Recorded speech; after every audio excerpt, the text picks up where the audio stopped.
ಎಲ್ಲರಿಗೂ ನಮಸ್ಕಾರ ಸ್ನೇಹಿತರೆ. ಸೂಪರ್ 8ರ ಮೂರನೇ ಪಂದ್ಯ ವೆಸ್ಟ್ ಇಂಡೀಸ್ ವಿರುದ್ಧ ನಮ್ಮ ಭಾರತ ತಂಡ ಆಡಲಿದೆ. ಇನ್ನು ಈ ಪಂದ್ಯಕ್ಕಿಂತ ಮುಂಚೆ ವೆಸ್ಟ್ ಇಂಡೀಸ್ ನ ದಿಗ್ಗಜ ಆಟಗಾರರಾಗಿರುವಂತಹ ಮಾಜಿ ಆಟಗಾರರಾಗಿರುವಂತಹ ಬ್ರೈನ್ ಲಾರಾ ಮತ್ತು ಕ್ರಿಸ್ ಗೇಲ್ ಕೊಟ್ಟರು ಭಾರತದ ಬಗ್ಗೆ ಶಾಕಿಂಗ್ ಹೇಳಿಕೆ. ಹೌದು ಸ್ನೇಹಿತರೆ, ಬ್ರೈನ್ ಲಾರಾ ಮತ್ತು ಕ್ರಿಸ್ ಗೇಲ್ ಅವರು ಏನೆಲ್ಲ ಮಾತನಾಡಿದ್ದಾರೆ ನಮ್ಮ ಟೀಮ್ ಇಂಡಿಯಾದ ಬಗ್ಗೆ ಅಂತ ತಿಳ್ಕೊಂಬರೋಣ ಬನ್ನಿ. ಅದಕ್ಕಿಂತ ಮುಂಚೆ ನೀವೇನಾದ್ರೂ ಟೀಮ್ ಇಂಡಿಯಾದ ಅಪ್ಪಟ ಅಭಿಮಾನಿಯಾಗಿದ್ದಲ್ಲಿ ಈ ವಿಡಿಯೋಗೆ ಒಂದು ಲೈಕ್ ಕೊಟ್ಟು ನಮ್ಮ ಚಾನಲ್ ಅನ್ನ ಸಬ್ಸ್ಕ್ರೈಬ್ ಮಾಡ್ಕೊಳ್ಳಿ. ಹಾಗೆ ಬೆಲ್ ಐಕನ್ ಅನ್ನ ಆಲ್ ಇಟ್ಕೊಳ್ಳೋದು ಮರಿಬೇಡಿ. ಇನ್ನು ನಿಮ್ಗೆಲ್ಲ ಗೊತ್ತಾಯಿದೆ, ನಮ್ಮ ಭಾರತ ತಂಡ ಬಂದ್ಬಿಟ್ಟು ಜಿಂಬಾಬ್ವೆ ವಿರುದ್ಧ 256 ರನ್ ಆದ್ರೆ ಹೊಡಿತಾರೆ ಅಂತ ಹೇಳ್ಬೋದು. ಎಸ್ಪೆಷಲಿ ಅದು 4 ವಿಕೆಟ್ ಕಳ್ಕೊಂಡು. ಇನ್ನು ಈ ಪಂದ್ಯದ ಬಗ್ಗೆನೂ ಕೂಡ ಬ್ರೈನ್ ಲಾರಾ ಮತ್ತು ಕ್ರಿಸ್ ಗೇಲ್ ಆದರೆ ಮಾತಾಡಿದ್ದಾರೆ. ಅಷ್ಟಕ್ಕೂ ಬ್ರೈನ್ ಲಾರಾ ಮತ್ತು ಕ್ರಿಸ್ ಗೇಲ್ ಅವರು ಏನೆಲ್ಲ ಸ್ಟೇಟ್ಮೆಂಟ್ ಕೊಟ್ಟಿದ್ದಾರೆ ನಮ್ಮ ಭಾರತದ ಬಗ್ಗೆ ಅಂತ ನೋಡೋದಾಯ್ತು ಅಂತಂದ್ರೆ, ಮೊದಲಿಗೆ ಕ್ರಿಸ್ ಗೇಲ್ ಅವರು ಈ ರೀತಿ ಆದ್ರೆ ಹೇಳಿದ್ದಾರೆ.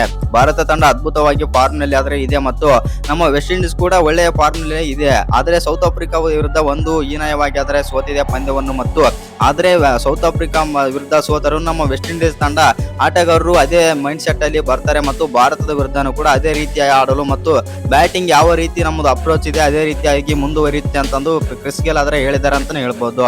ಇನ್ನು ಭಾರತದ ಬಗ್ಗೆ ಒಂದು ಸ್ಟೇಟ್ಮೆಂಟ್ ಕೂಡ ಕೊಟ್ಟಿದ್ದಾರೆ ಕ್ರಿಸ್ ಗೇಲ್. ಹೌದು ಸ್ನೇಹಿತರೆ, ಅಷ್ಟಕ್ಕೂ ಕ್ರಿಸ್ ಗೇಲ್ ಅವರು ಏನೆಲ್ಲ ಮಾತನಾಡಿದ್ದಾರೆ ನಮ್ಮ ಭಾರತದ ಬಗ್ಗೆ ಅಂತಂದ್ರೆ, ಭಾರತ ತಂಡ ಅದ್ಭುತವಾಗಿ ಆದ್ರೆ ಆಡ್ತಾ ಇದೆ. ಯಾಕಂತಂದ್ರೆ ಇದೀಗ ಅಭಿಷೇಕ್ ಶರ್ಮಾ ಅವರು ಮತ್ತೆ ಫಾರ್ಮ್ಗೆ ಬಂದಿದ್ದಾರೆ ಮತ್ತು ಆ ಕಾರಣದಿಂದಾಗಿ ಒಳ್ಳೆಯ ತಂಡವಾಗಿ ಆದ್ರೆ ಕಾಣ್ತಾ ಇದೆ. ಪ್ರತಿಯೊಬ್ಬ ಬ್ಯಾಟರ್ ಕೂಡ ಒಳ್ಳೆ ಫಾರ್ಮ್ ನಲ್ಲಿ ಇದ್ದಾರೆ ಮತ್ತು ಹಾರ್ದಿಕ್ ಪಾಂಡ್ಯ ಮತ್ತು ತಿಲಕ್ ವರ್ಮಾ ಮತ್ತೆ ಅಬ್ಬರಿಸುತ್ತಿದ್ದದನ್ನು ನೋಡಿ ನನಗೆ ತುಂಬಾನೇ ಶಾಕ್ ಆಗ್ತಾ ಇದೆ. ಯಾಕಂತಂದ್ರೆ ವೆಸ್ಟ್ ಇಂಡೀಸ್ ವಿರುದ್ಧ ನಮ್ಮ ಭಾರತ ತಂಡ ಗೆಲ್ಲುತ್ತಾ ಅಂತ ನನಗೆ ಸ್ವಲ್ಪ ಶಾಕ್ ಆಗ್ತಾ ಇದೆ ಅಂತಂದು ಗೇಲ್ ಅವರು ಆದ್ರೆ ಹೇಳಿದಾರೆ ಅಂತ ಹೇಳ್ಬೋದು. ಇನ್ನು ಗೇಲ್ ಅವರು ಇನ್ನೊಂದು ಸ್ಟೇಟ್ಮೆಂಟ್ ಆದ್ರೆ ಕೊಟ್ಟಿದ್ದಾರೆ ಅಂತ ಹೇಳ್ಬೋದು. ನನ್ನ ಪ್ರಕಾರ ಈ ಬಾರಿ ವಿಶ್ವಕಪ್ ನಲ್ಲಿ ಫೈನಲ್ ಹಂತಕ್ಕೆ ಈ ಬಾರಿ ವೆಸ್ಟ್ ಇಂಡೀಸ್ ತಂಡ ಹೋಗುತ್ತೆ ಅಂತ ನಾನು ಅಂದುಕೊಂಡಿದ್ದೆ. ಆದರೆ ಭಾರತ ತಂಡ ಈ ರೀತಿ ಸ್ಟ್ರಾಂಗ್ ಆಗಿರೋದು ನೋಡಿದ್ರೆ ಏನು ಭಾರತ ತಂಡ ಅದ್ಭುತವಾಗಿ ಆದ್ರೆ ಆಡ್ತಾ ಇದೆ ಮತ್ತು ಭಾರತ ತಂಡದ ವಿರುದ್ಧ ನಮ್ಮ ವೆಸ್ಟ್ ಇಂಡೀಸ್ ಗೆಲ್ಲೋದು ಕಷ್ಟಕರವಾದ ವಿಷಯ ಅಂತಂದು ಕ್ರಿಸ್ ಗೇಲ್ ಆದ್ರೆ ಹೇಳಿದ್ದಾರೆ ಅಂತಾನೆ ಹೇಳ್ಬೋದು. ಹೌದು ಸ್ನೇಹಿತರೆ, ಇನ್ನು ಬ್ರೈನ್ ಲಾರಾ ಕೂಡ ಮಾತಾಡಿದ್ದಾರೆ. ಬ್ರೈನ್ ಲಾರಾ ಏನೆಲ್ಲ ಹೇಳಿದ್ದಾರೆ ಮತ್ತು ಏನೆಲ್ಲ ಸ್ಟೇಟ್ಮೆಂಟ್ ಕೊಟ್ಟಿದ್ದಾರೆ ಅಂತಂದ್ರೆ, ಬ್ರೈನ್ ಲಾರಾ ಈ ರೀತಿ ಆದ್ರೆ ಹೇಳಿದ್ದಾರೆ. ಹೌದು, ಭಾರತ ತಂಡ ಅದ್ಭುತವಾಗಿ ಆದ್ರೆ ಆಡ್ತಾ ಇದೆ ಮತ್ತು ಈ ಪಂದ್ಯ ನಮ್ಮ ವೆಸ್ಟ್ ಇಂಡೀಸ್ ತಂಡಕ್ಕೂ ಮತ್ತು ಭಾರತ ತಂಡಕ್ಕೂ ಎರಡು ತಂಡಕ್ಕೂ ಕೂಡ ಮಾಡುವಿಲ್ಲವೇ ಮಡಿ ಪಂದ್ಯ. ಆ ಕಾರಣದಿಂದಾಗಿ ಈ ಪಂದ್ಯದಲ್ಲಿ ಭಾರತ ತಂಡ ಗೆದ್ರೆ ಅವರು ಸೆಮಿಫೈನಲ್ ಗಾದ್ರೆ ಹೋಗ್ತಾರೆ. ನಮ್ಮ ವೆಸ್ಟ್ ಇಂಡೀಸ್ ತಂಡ ಗೆದ್ರೆ ಈ ಪಂದ್ಯದಲ್ಲಿ ನಮ್ಮ ವೆಸ್ಟ್ ಇಂಡೀಸ್ ತಂಡ ಸೆಮಿಫೈನಲ್ ಗಾದ್ರೆ ಹೋಗುತ್ತೆ. ಆ ಕಾರಣದಿಂದಾಗಿ ಎರಡೂ ತಂಡಗಳಿಗೂ ಕೂಡ ಇದು ಇಂಪಾರ್ಟೆಂಟ್ ಮ್ಯಾಚ್ ಆಗಿರುತ್ತೆ.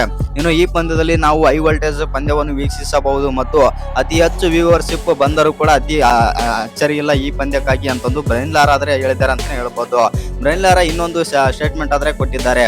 ನನ್ನ ಪ್ರಕಾರ ಈ ಪಂದ್ಯದಲ್ಲಿ ಭಾರತ ತಂಡವನ್ನು ನಮ್ಮ ವೆಸ್ಟ್ ಇಂಡೀಸ್ ನ ಆಟಗಾರರು ಸೋಲಿಸುತ್ತಾರೆ ಮತ್ತು ನಮ್ಮ ವೆಸ್ಟ್ ಇಂಡೀಸ್ ತಂಡ ಡಾಮಿನೇಷನ್ ಇಂದ ಈ ಪಂದ್ಯದಲ್ಲಿ ಗೆಲ್ಲುತ್ತೆ ಅಂತಂದು ಬ್ರೈನ್ ಲಾರಾ ಆದ್ರೆ ಒಂದು ಸ್ಟೇಟ್ಮೆಂಟ್ ಆದ್ರೆ ಕೊಟ್ಟಿದ್ದಾರೆ ನಮ್ಮ ಭಾರತದ ವಿರೋಧವಾಗಿ. ಹೌದು ಸ್ನೇಹಿತರೆ, ಇನ್ನು ಈ ವಿಡಿಯೋ ಇಷ್ಟ ಆಗಿದ್ರೆ ಒಂದು ಲೈಕ್ ಮಾಡಿ, ಶೇರ್ ಮಾಡಿ. ಹಾಗೆ ಇನ್ನು ಯಾರ ಚಾನಲ್ಗೆ ಸಬ್ಸ್ಕ್ರೈಬ್ ಮಾಡ್ಕೊಂಡಿಲ್ಲ ಸಬ್ಸ್ಕ್ರೈಬ್ ಮಾಡ್ಕೊಂಡು ಬೆಲ್ ಐಕನ್ ಅನ್ನ ಆಲ್ ಇಟ್ಕೊಳ್ಳಿ. ಹಾಗೆ ಮರಿದೆ ವಿಡಿಯೋಗೊಂದು ಲೈಕ್ ಕೊಡ್ತಾನೆ ಕೂಡ ಮರಿಬೇಡಿ.